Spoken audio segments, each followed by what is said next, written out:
எல்லோருக்கும் வணக்கம். Welcome to my channel easy English in Tamil. So grammar videos எல்லாம் எவ்வளோ நாள் பார்த்துட்டு இருந்திருப்பீங்க. இனிமேல் சிபிஎஸ்சியில் கம்யூனிகேட்டிவ் இங்கிலீஷ்க்கு வந்து சில லெசன்ஸ் இருக்கு இல்லையா, லெசன்ஸ் ட்ராமாஸ் போயட்ரிஸ் எல்லாத்துக்குமே சம்மரி வந்து தமிழில் கொடுக்கலாம் அப்படின்னு பிளான் பண்ணியிருக்கேன். இன்றைக்கி நம்ம பார்க்க போகிற லெசன் வந்து ஷேடி பிளாட் லெசன் தான். இதை எழுதினவங்க வந்து எல்சி ப்ரவுன். அவங்க வந்து ஒரு லேடி. அவங்க வந்து ஹாரர் ஸ்டோரிஸ் எழுதுறதெல்லாம் ரொம்ப ஃபேமஸாக இருப்பாங்க. அவங்களோட அந்த ஸ்டோரி தான் நம்ம பார்த்துட்டு வந்துடலாம். என்னென்ன கேரக்டர்ஸ் இருக்குது அப்படின்னு பார்த்தீங்கன்னா, மெயின் ப்ரோட்டகனிஸ்ட் வந்து ஜான் ஹேலாக், லாவினியா அவங்களோட ஒய்ஃப், ஜென்கின்ஸ்ங்கிறவர் ஒரு பப்ளிஷர், இவர் தான் கதை எழுத சொல்லுவார் ஜான் ஹேலாக்கை. நெக்ஸ்ட் வந்து கோஸ்ட் ஒன்று வரும் ஹெலன்னு, இன்னொன்று கிளாடோலியா அவங்க வீட்டில் இருக்க சர்வன்ட் மெய்ட். சம்மரியை பார்த்துடலாமா? ஸோ ஃபர்ஸ்ட் என்ன நடக்கும் அப்படின்னா, ஜான் வந்து கோஸ்ட் ஸ்டோரிஸ் வந்து எழுதுவார் ஜென்கின்ஸ் கேட்டுக்கிட்டதுக்காக. ஸோ எதனால் அவர் எழுதுறாரு அப்படின்னு பார்த்தீங்கன்னா, அவரோட கோஸ்ட் ஸ்டோரிஸ் வந்து ரொம்ப பிரபலமாக பப்ளிஷ் ஆகிருக்கும். ஸோ அவரை எழுத சொல்லி ஜென்கின்ஸுங்கிறவர் கேட்பார். இன்னொரு முக்கியமான விஷயம் என்ன சொல்கிறாங்க அப்படின்னா, எப்பப்பெல்லாம் வந்து அந்த கிராசர் காசு கொடுங்க, அந்த மாதிரி லேண்ட்லார்ட் வீட்டு வாடகை வேணும்னு கேட்குறாங்களோ கரெக்டாக அப்போ வந்து ஜென்கின்ஸ் வந்து ஜானை வந்து ஸ்டோரி எழுதி கொடுங்க அப்படின்னு கேட்பார். அவர் ஃபஸ்ட்டு எழுதின நாவல் பார்த்தீங்கன்னா கோஸ்ட் ஸ்டோரி தான். அது ரொம்ப ஃபேமஸ் ஆகிடும்.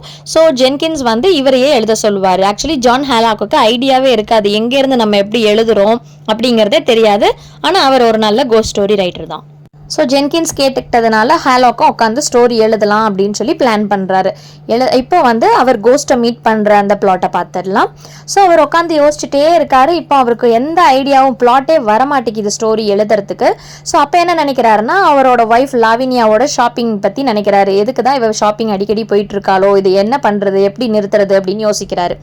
ஸோ அதெல்லாம் யோசிச்சுட்டு இருக்கும் போது அப்போ அவருக்கு டக்குன்னு தோணுது, இந்த ரைட்டிங்கிறது ஒரு நல்ல ஹாப்பியான சூப்பரான பிஸ்னஸ் மாதிரி இருக்குல்ல அப்படின்னு கேட்குறாரு. அப்போ வந்து ஆமாம் அப்படின்னு பின்னாடி ஒரு சத்தம் கேட்குது. அது என்ன அப்படின்னு பார்த்தீங்க அப்படின்னா, அந்த கோஸ்ட் தான் வந்து பேசும். இப்போ தான் அந்த கோஸ்ட் ஃபர்ஸ்ட் டைம் ஒரு ஃபார்ம் எடுத்து அவர்கிட்ட வந்து பேசுது. ஸோ இப்போ இந்த கோஸ்ட் என்ன சொல்லுது அப்படின்னு பார்த்தீங்க அப்படின்னா, அவங்கள வந்து இன்ட்ரடியூஸ் பண்ணிக்குது. என்னோட பேர் வந்து ஹெலன் அப்படின்னு இன்ட்ரடியூஸ் பண்ணிக்கிட்டு, அவங்க ஏன் வந்திருக்காங்க அப்படின்னா ரீசனை சொல்கிறதுக்கு முன்னாடி அவங்க உயிரோடு இருந்தப்போ அவங்க ஸ்டோரி எழுதிட்டு இருந்ததாகவும், அதுக்கப்புறமா வந்து ஒரு மேகசீனில் ரீடராக ப்ரூஃப் ரீடராக வேலை பார்த்ததாகவும் சொல்லிட்டு எதுக்கு வந்திருக்கோம் அப்படிங்கிறத திருப்பி ரீகால் பண்ணி சொல்ல ஆரம்பிச்சிட்டாங்க. என்ன அப்படின்னு பார்த்தீங்க அப்படின்னா, அவங்க எல்லாருமே ஒரு ஸ்ட்ரைக்கில் போகிறாங்க, எல்லா கோஸ்ட்டுமே ஸ்ட்ரைக்கில் போகிறாங்க அப்படிங்கிறத ஞாபகப்படுத்தியிருக்கு.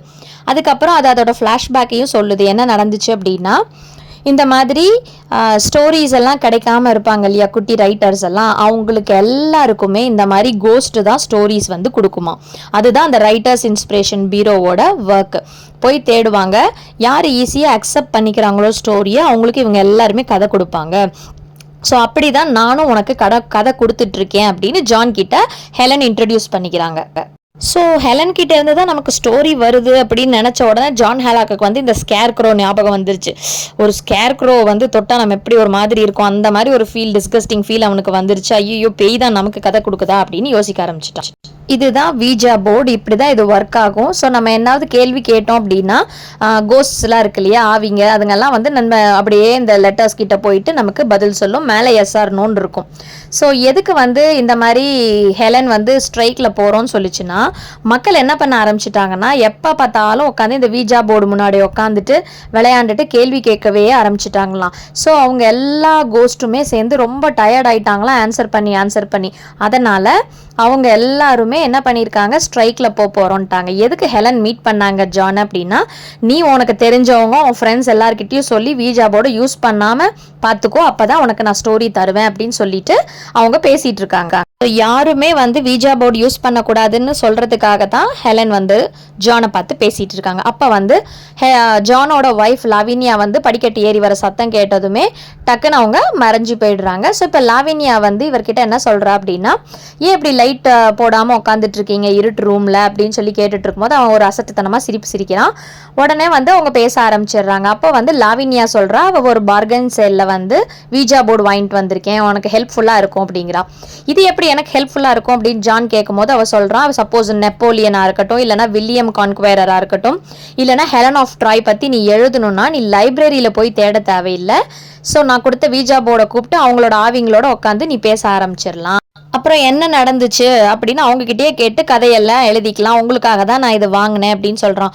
உடனே அவன் வந்து இதை எடுத்துகிட்டு போயிடு அப்படிமா, கண்டிப்பாக அவன் முடியாது அப்படின்னு சொல்லிடுறான். உடனே வந்து ஹெலன் அங்கே எங்கேயாவது இருக்கா அப்படின்னு ஜான் பார்ப்பான், அங்கே இல்லை. ஸோ அப்படியே டேஸ் போயிடும். அப்புறம் நெக்ஸ்ட் டே வந்து சாட்டர்டே. ஆக்சுவலி ஜான் வந்து ஒரு புக் கீப்பராக ஒர்க் பண்ணிட்டு இருக்கான். புக் கீப்பர்னா அக்கௌண்டன்ட்டு, ஒரு டிம்பர் கம்பெனியில் ஒர்க் பண்ணிட்டு இருப்பான். ஸோ அவனுக்கு அன்றைக்கி நிறைய வேலை இருந்ததுனால எல்லா வேலையும் பைலப் பண்ணி செஞ்சுட்டு இருந்ததில் இந்த வீஜா போர்டு ஹெலன் எல்லாத்தையும் சுத்தமாக மறந்துட்டான். வீட்டுக்கு வந்ததுக்கு அப்புறம் பார்த்தா அவனோட சர்வன்ட் மெய்ட் வந்து உங்களை அம்மா ட்ரெஸ் பண்ணிட்டு கீழே வர சொன்னாங்க அப்படின்னு சொல்லு. கீழே வந்து பார்த்து ஜான் ஃபுல்லாக ஷாக் ஆகிடுவான். ஏன்னா அந்த ரூமில் அவன் எட்டி பார்க்கும்போது அவனோட ஒய்ஃப் வந்து வீஜா போர்ட் பார்ட்டிக்கு அரேஞ்ச் பண்ணியிருக்கிறது தெரியும். அவள் வந்து புக் கிளப்பில் மெம்பராக இருக்கா. ஸோ அங்கே இருக்க மெம்பர்ஸ் எல்லாரையுமே கூப்பிட்டு வீஜா போர்ட் பார்ட்டி அரேஞ்ச் பண்ணிட்டா. இதை பார்த்துட்டு கண்டிப்பாக ஷாக் ஆகிட்டான் ஜான், என்ன பண்ணுறதுனே தெரியல.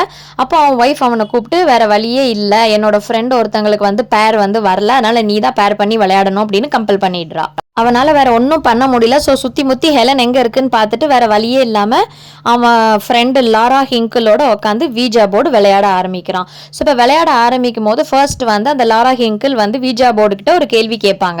ஓ வீஜா டியர், ஏதாவது எங்களுக்கு சொல்ல அப்படின்னு லாரா ஹிங்கிள் கேட்பாங்க. ஸோ உடனே வீஜா போர்டு என்ன பண்ண ஆரம்பிக்கும் அப்படின்னா TRAITOR அப்படின்னு ட்ரெய்டர் அப்படின்னு ஸ்பெல் பண்ணும். ட்ரெய்டர்னா துரோகின்னு அர்த்தம். எல்லாரையும் வீஜா போர்டு யூஸ் பண்ணக்கூடாதுன்னு சொல்லியும் அதை வந்து ஜானே பண்ணுறானே அப்படிங்கிற மீனிங்கில் வந்து ஹெலன் வந்து இவனை துரோகி அப்படின்னு சொல்லியிருக்கோம். பட் லாரா ஹிங்கிளுக்கு இது புரியாது இல்லையா. ஸோ யாரு துரோகி, நீ யாரு அப்படின்னு கேட்பாங்க. அதுக்கு வீஜா போர்டு வந்து ஐ எம் ஹெலன் அப்படின்னு சொல்லும். உடனே வந்து லாரா ஹிங்கிள் லாவினியாவை பார்த்து உனக்கு யாராவது ஹெலன்னு தெரியுமா, அந்த ஹெலன் வந்து ஹஸ்பண்ட் ஜானை வந்து ட்ரெய்டர்னு கூப்பிடுறாங்க அப்படின்னு சொல்லும். இது ஆக்சுவலி பார்த்தீங்கன்னா ஒரு கேரக்டர் மேலே பழி போடுற மாதிரி, ஒரு லேடியோட இவனுக்கு அஃபேர் இருந்த மாதிரியும் அந்த லேடி வந்து இவனை துரோகின்னு கூப்பிட்ட மாதிரியும் ஆயிடுச்சு இப்போ. ஸோ லாவினியா வந்து ஜானை வந்து ஒரு மாதிரி பார்ப்பா. அவனுக்கு ஒரு மாதிரி டிஸ்கஸ்டிங் ஃபீலாக இருக்கும். ஏன் இப்படி நம்மளை ஒரு பூச்சி மாதிரி பார்க்குறாளே அப்படிங்கிற மாதிரி இருக்கும். அதுக்கப்புறம் பார்ட்டி உடனே கிடுகிடுன்னு நம்ம மாடிக்கு போயிடுவான். ஸோ பார்ட்டி எல்லாம் முடிஞ்சதுக்கு அப்புறமா பார்த்தீங்கன்னா நெக்ஸ்ட் டே வந்து டோருக்கு அடியில் ஒரு லெட்டர் அனுப்புவா. அதில் வந்து என்னோட லாயர் வந்து உன் கூட கம்யூனிகேட் பண்ணுவார், நான் என் பாட்டி வீட்டுக்கு போகிறேன் அப்படின்னு மெசேஜ் இருக்கும். ஸோ இப்போ இங்கே என்ன ஆகுது அப்படின்னு பார்த்தீங்க அப்படின்னா ரொம்ப வெக்ஸ்டாக இருப்பான். ஸோ லாவினியா வந்து பேக் எடுத்துகிட்டு நான் கிளம்புறேன் அப்படின்னு சொல்லிட்டு வருவா. சொல்கிறதுக்கு வரும்போது இவனுக்கு ஒரே டென்ஷனாக இருக்கும். ஐயோ கோஸ்ட்டை பார்த்துட்டா பிரச்சனை ஆகிடுமே அப்படின்னு சொல்லிட்டு. பட் ஆக்சிடென்டலாக என்ன ஆயிடுச்சு அப்படின்னா கோஸ்ட் வந்து நான் தான் அந்த ஹெலனு அப்படின்னு இவகிட்ட சொன்ன உடனே ஆக்சுவலி லாவினியா ரொம்ப ஹாப்பி ஆகிடுவேன். நம்ம தான் தப்பாக நினச்சிட்டு இருந்தோம், ஹெலன்கிறது கோஸ்ட்டு ஒரு லேடி கிடையாது அப்படின்னோன்னா அவளுக்கு ரொம்ப ஹாப்பி ஆகிடும். இதுக்குள்ளே அந்த கிளாடோலியா வந்து நான் வேலையை விட்டு போகிறேன் அப்படிங்கிற மாதிரி சொல்லுவா. இப்போ வந்து லாவினியா சொல்லிடுவா, நீ அதை வந்து கட் பண்ணி அடுப்பெரியறதுக்கு போட்டுரு அந்த வீஜா போர்டு, அது நமக்கு தேவையே இல்லை அப்படின்னு சொல்லிடுவா. ஸோ கிளாடோலியாவும் ஹாப்பி ஆகிடுவோம். ஓ இந்த ஹவுஸ் மிஸ்ட்ரஸ் எங்கேயுமே வெளியில் போகலன்னதுனால நம்மளும் இங்கேயே வேலையை கண்டினியூ பண்ணிக்கலாம் அப்படின்னுவா. கடைசியில் ஜான் ரொம்ப ரிலீவ் ஆகிடுவான். இன்னொரு விஷயம் என்னன்னா ஜானுக்கு இப்போ வந்து ஒரு ஸ்டோரி எழுதுறதுக்கு ஐடியா கிடைச்சிடும். அவனோட ஸ்டோரியை தான் அவன் எழுத போறான். ஸோ டக்குன்னு பேப்பரெல்லாம் எடுத்துட்டு லாவினியா அந்த பக்கமாக தள்ளி விட்டுட்டு உட்காந்து உடனே ஸ்டோரி எழுத ஆரம்பிச்சிட்டான். இதுதாங்க இந்த கதை. தமிழில் எக்ஸ்பிளைன் பண்ணதுனால எனக்கு எந்த அளவுக்கு கோர்வையாக கொண்டு வந்திருக்கேன்னு தெரியல, இல்லை ஃபுல்லாக கவர் ஆயிடுச்சான்னு எனக்கு தெரியல. சப்போஸ் இது உங்களுக்கு புரியலைங்கிற மாதிரி இருந்தால் சொல்லுங்கள், லைன் பை லைன் ரீடிங் வேணால் பண்ணிவிட்டு நம்ம எக்ஸ்பிளனேஷன் போடலாம். ஸோ இன்னும் என்னென்ன லெசன்ஸ் இல்லை என்னென்ன போயட்ரி ஃபர்ஸ்ட் வேணும் அப்படின்னு சொன்னீங்கன்னா போடுறேன். So keep supporting. இந்த வீடியோ வந்து உங்களுக்கு ஹெல்ப்ஃபுல்லாக இருக்குது அப்படின்னு நினச்சிங்க அப்படின்னா உங்கள் ஃப்ரெண்ட்ஸ்க்கு ஷேர் பண்ணணும்னு நினச்சிங்கன்னா கண்டிப்பாக ஷேர் பண்ணுங்கள். கமெண்ட்ஸில் வந்து இன்னும் என்ன லெசன்ஸ், என்ன போய்ட்ரி, என்ன ட்ராமா வேணும் அப்படிங்கிறத கமெண்ட் பண்ணுங்கள். ஸோ ஒரு லெசனுக்கு பின்னாடியும் என்னென்ன பாசிபிள் கொஷின்ஸ் இல்லை இம்பார்ட்டன்ட் கொஷின்ஸ் தேவைப்படுதா அப்படின்னு கேளுங்க.